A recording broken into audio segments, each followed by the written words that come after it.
Somewhere in your neighborhood right now, there is a plant sitting in an ordinary yard that can stop a dog's heart before the vet's office even opens.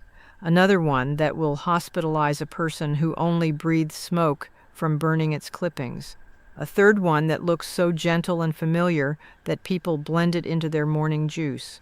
I have been gardening for over 30 years, and I will tell you honestly, I did not know the full story on most of what I am about to share until I went looking for it. 15 plants, sold at garden centers, given as gifts, growing in living rooms and along fences all across this country. And the tag on every single one of them did not mention any of this. Stay especially for plant 7, what I learned about sago palm changed the way I look at every front yard I walk past. If you are new here, welcome to the Gardening Grandma. I post every single week with real practical gardening advice from someone who has killed more than her fair share of plants and learned every lesson the hard way. Hit subscribe so you never miss a video, and drop your U.S. state and hardiness zone in the comments right now. I read every single one. Before we get into it, if you want even more help growing healthier plants, getting bigger blooms, and avoiding the costly mistakes most gardeners make, I have put together my complete Gardening Grandma course, and the link is waiting for you right at the top of the description below. Now, let us get into it. Plant 1, Oleander. Every garden center sells it as the shrub you cannot kill, and that part is true. What they do not mention is what it can kill in return. Every part of oleander carries cardiac glycosides that lock onto the sodium-potassium pump inside every heart muscle cell and jam it. Calcium floods in where it does not belong. The rhythm breaks apart and the heart stops. There are documented poisonings from nothing but the water in a vase, stems left standing overnight while the compounds leached out. Smoke from burning clippings has hospitalized people downwind of their own yard fire. A friend of my mother's brought an armful indoors for a birthday table and set them beside the sweet tea. Nobody drank from the wrong glass. They only worked out afterward how narrow that was. Heavy gloves, bagged the trimmings, municipal waste only. Courts have shown very little patience for owners who said they had no idea what they planted. Plant 2, yew, standing in churchyards for 1,000 years, clipped into hedges and cones beside front doors in half the gardens in this country. One of the fastest killers in the entire nursery catalog. A dog that chews a fallen branch can be gone before the vet's office unlocks. The needles and seeds carry taxine alkaloids that block the calcium channels cardiac muscle needs to fire it all. The signal spreads across the heart and then simply stops, diastolic standstill, with no antidote. That fleshy scarlet cup around the seed is the one part of this plant that is not poisonous, which is precisely the trap for a small child. Wilted clippings stay as potent as living growth. A man near my grandfather's farm lost 3 horses from hedge trimmings pitched over the fence into the pasture. Never toward anything that grazes. Nobody sells the next one. It arrives on its own. Plant 3, Poison Hemlock. Ditch banks, fence corners, anywhere a machine disturbed the ground last spring. Lacy white flower heads, ferny foliage, 6 or 8 feet tall by midsummer. Every year someone eats it, believing it is wild carrot or parsley. The active compound, conein, imitates nicotine closely enough to fool the receptors at your neuromuscular junctions. Paralysis climbs from the feet upward. The diaphragm fails last. This kills by suffocation, and the mind stays perfectly clear the entire way through. Wild carrot has hairy stems and one dark floret centered in its flower head. Hemlock is hairless, hollow, blotched purple, and smells mousy when you crush the leaves. Learn those 2 stems before you put your hands near either one. Never run a string trimmer through a hemlock patch. Never burn it. Plant 4, Angel's Trumpet. Flowers a foot long, hanging like church bells. Fragrance that carries clear across the yard at dusk. They sell out in 5-gallon pots every spring, and nobody who buys them gets warned. Angel's Trumpet manufactures scopolamine and atropine, tropane alkaloids that shut down the parasympathetic nervous system entirely. The heart races, skin runs hot and bone dry because sweating stops, pupils blow wide open, full hallucination follows, sometimes lasting days. Emergency doctors carry a rhyme for this: hot as a hare, dry as a bone, red as a beet, mad as a hatter, blind as a bat. 5 symptoms, 1 plant. A nursery worker near me spent an afternoon deadheading barehanded, rubbed her eye, and drove home with one pupil the size of a dime and the world out of focus on that side.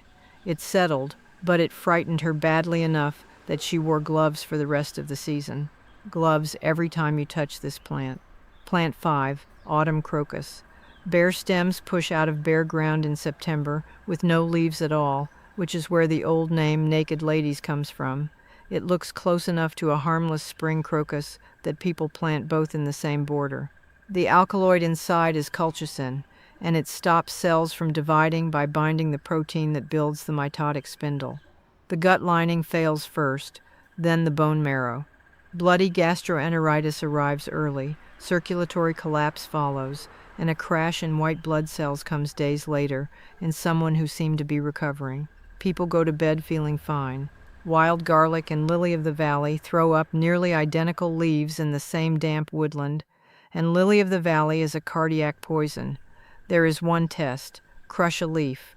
Garlic announces itself immediately. If you smell nothing, put the plant down. Plant 6, dumb cane. The one in the dim corner of the living room that survives on almost no attention. Dumb cane does not poison you chemically so much as shoot you. The leaves and stems are packed with pressurized cells, loaded with needle-sharp calcium oxalate crystals called rhaphides. Bite the leaf and those cells burst, firing crystals into your tongue and throat like a spring-loaded syringe. Swelling follows. In serious cases, the upper airway swells, and you cannot form words around a tongue that no longer fits your mouth, which is exactly where the name comes from. I got sap into a torn cuticle once trimming one barehanded, and my thumb throbbed all evening from a plant I had been dusting casually for 3 years. Gloves whenever you prune it. Keep it above chewing height. If a child bites one, rinse with cold water, call poison control, and do not make them vomit. The crystals do the same damage on the way back up. Plant 7, sago palm. Sold as a patio specimen and foundation plant all across this country. Sago palm is not a palm, it is a cycad, a lineage older than every flowering plant on earth, and its toxin psychocin is converted by gut bacteria into a compound that destroys liver cells outright. Not irritation, acute hepatic necrosis, the liver dying in pieces over a day or two. A neighbor of mine lost a young Labrador and never knew why until the vet asked her to photograph the garden. The dog had found an orange seed in the crown, carried it inside, and chewed it on the rug like a stone. By the time the blood work came back, her liver was beyond saving. 1 seed. If you keep dogs, my honest advice is do not own this plant. If it stays, fence the base, remove the seeds before they loosen, and understand clearly that a single chewed seed is an emergency room visit, not a wait-and-see situation. Before plant 8, drop your U.S. state and hardiness zone in the comments right now. I read every single one, and several of the plants still to come are more of a concern depending on exactly where you garden. How many of these first 7 are in your yard right now? Knowing or unknowing, drop your number. If you are not subscribed yet, please do that right now.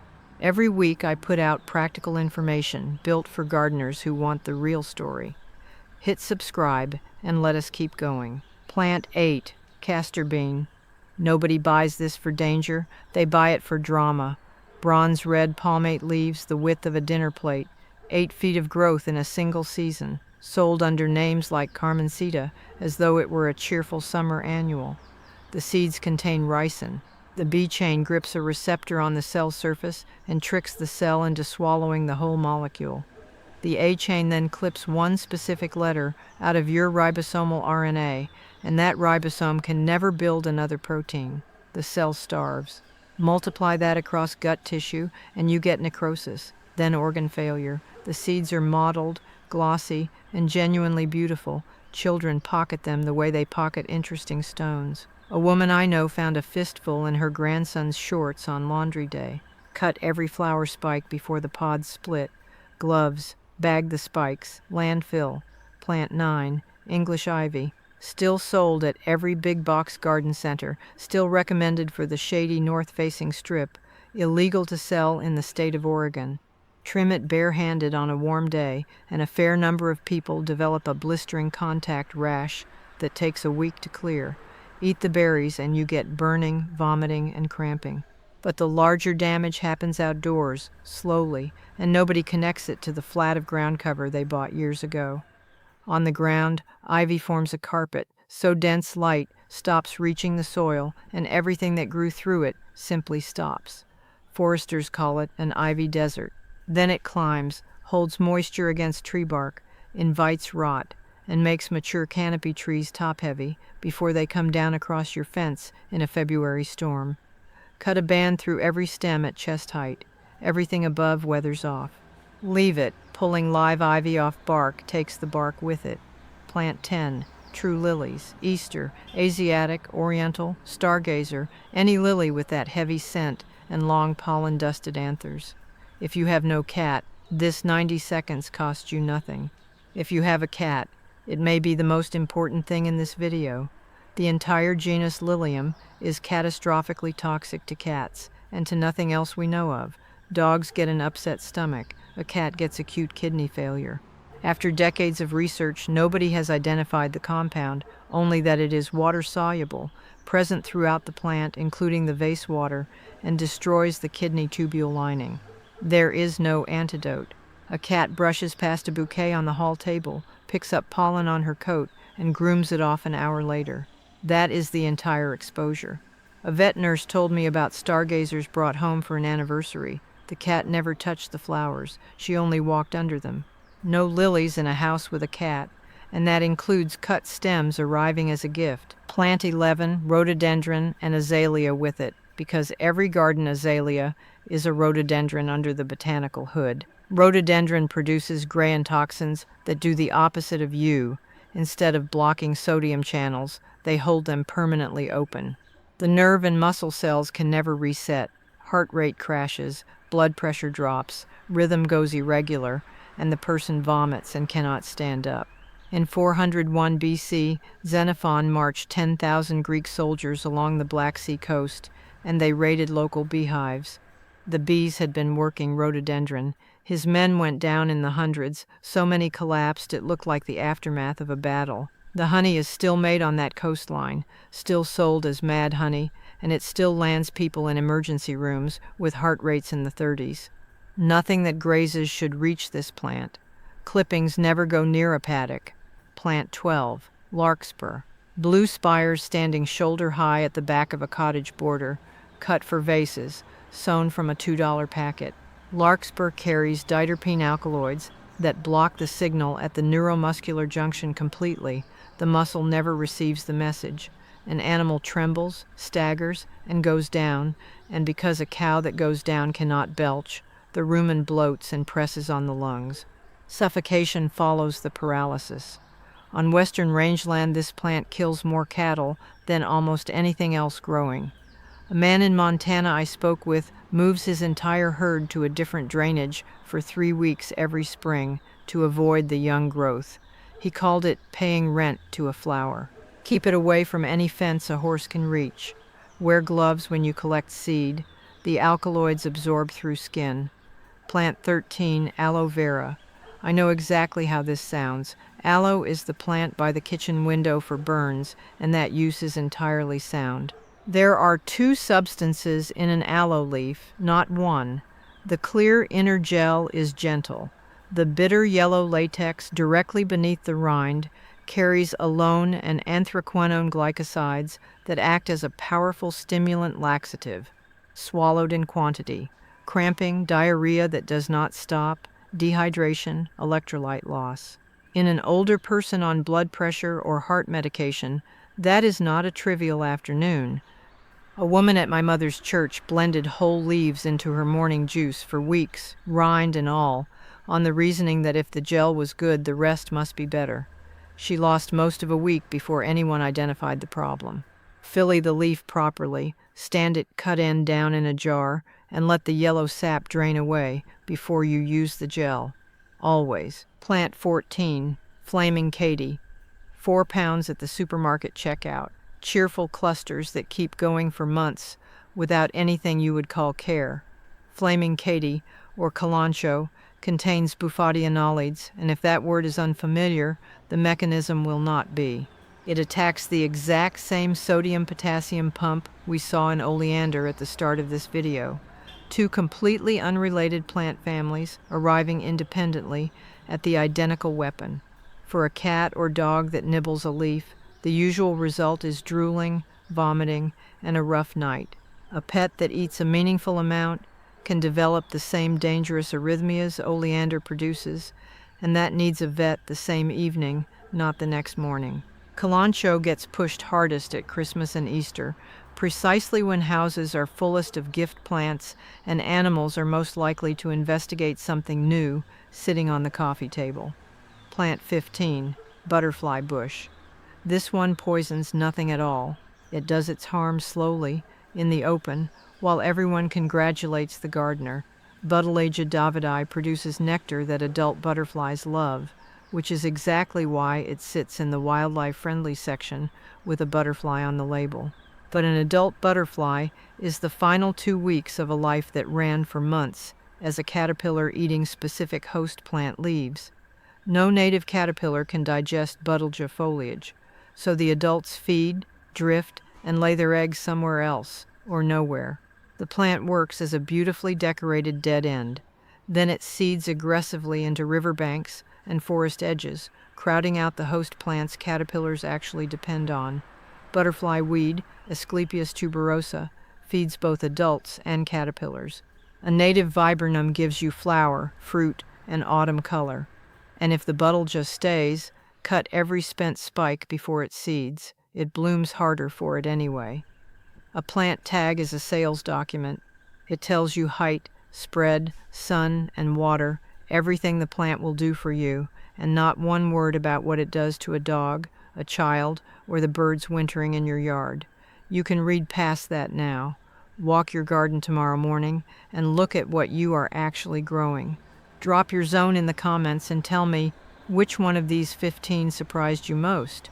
And have you ever grown one of these without knowing the full story? I want to hear about it.